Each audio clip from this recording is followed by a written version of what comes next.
Magandang umaga po sa inyo. Ngayon po April 9, 2026. Hindi ko po kaya ipaliwanag ang aking sinilip sa Facebook. Wala po akong nakita anumang depekto sa mata niya. Kaya po, Ama, salamat po sa inyo sa biyaya mo kagalingan na di namin makalimutan. Ito ang mensahe sa iyo. Hello na po. Hello, Ninya. Binabati kita aking anak. Hindi kita pinabayaan na ang mata ko'y mapulang. Binigyan ko ng agap ang tubig na lalalang, ang tubig na pumupunta sa mata mo. Kaya ngayon aking anak, Ninya, malinaw na ang mata mo. Wala ka ng problema. Diyos ang namatubay sa iyo. Kaya ngayon aking anak, binabantayan kitang totoo. Kaya ikaw ay uwi, maligayang maligaya na ang sagot ko, ang alino mo anak, ako nagparamdam sa iyo na kagalingan ng mata. Kaya lamang aking anak, ako ay ganito. Marami ka pang dadagdagan kung ano magagawa mo sa kapwa. Ang gumagawa ng mabuti, may ganti sa Diyos ang sagot ko, ay ako uwi ka rin. Maligaya ka na ang mata mo.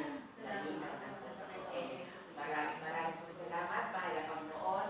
Una po sa inyo na ako po yung pinagpasan mo sa aming mananaw na hindi na po ako nagastusan na ikaw po nagpadala. Salamat po.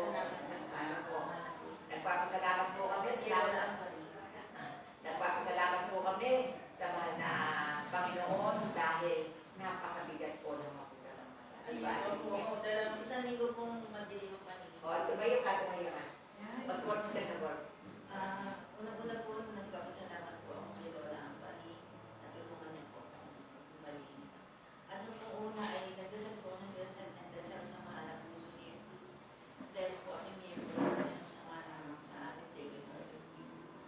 Na huwag naman ako pabayaan na dumilim ng matagal ng panahon ng gano'n. Nagulat po ako isang araw, dilim ng paningin ko papunta ng SM. Pero nagdasal ako ng nagdasal yun. Ang pananampalataya ko dapat huwag mong alisin sa ating katawan, sa ating pananampalataya, paniniwala sa Diyos. Ako'y madasaling tao dahil simbahan po ako. Sabi ko, Panginoon, naniniwala po ako na pagagalingin mo po ako. At ngayon po ito ang totoo. Nagpapatotoo po si Lola ang paling na aking magaling na lang po. Salamat po. Ito po, magandang umaga po. Hihirin pa po ako ng salita. Kasi po, napakaganda po ng benediction sa amin. Kasi po, hindi ko naman po masasabi to, kundi niya pagtutunayan. Ito po sabi, tandaan mo ang sagot ko, ang linaw ng mata mo. Di ko papabayaan, niya din ko ako. Di kita papabayaan, niya lumuha sa mundo dahil ikaw aking anak. Lagi ka sa bisita ko. Kaya ngayon niya, uuwi ka ng tahanan, liwanag ng Diyos na sumasayo. Di mo malilimutan magpakailan pa man ang Diyos ang namatubay sa kagalingan. Amen. Salamat po ng marami. Amen.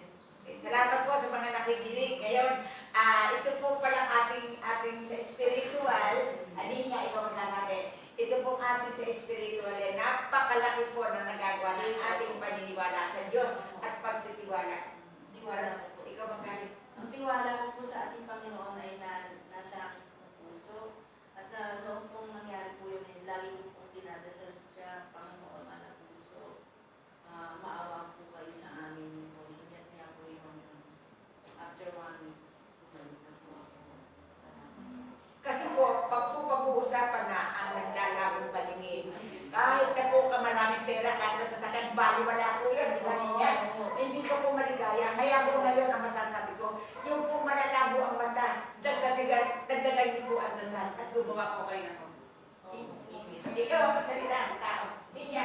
Ang huli mo. Gumawa po tayong mabuti at huwag po tayong mawala ng pananampalataya sa ating Diyos.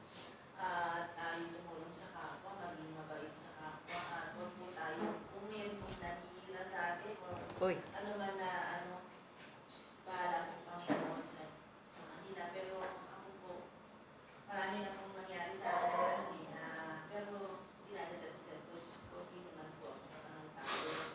Ako'y magpagdulungin, mabait na anak lang po yun dahil sa mga biyaya na natanggap po sa ngayon, nagpapasalamat po sa Diyos. Maraming salamat po. Sige po, dinuktungan ko po yun na talaga po pagtulong-tulungan po natin ang hirap na buhay. Kasi hindi po tayo dapat maging malungkot. Huwag po natin ituloy na tayo malungkot. Isa lang po, paniniwala sa Diyos. Yes. Kaya hindi ko na po pahabaan. Maraming po salamat. Ako po yung nagpapamagay ito ng kandila ng buhay.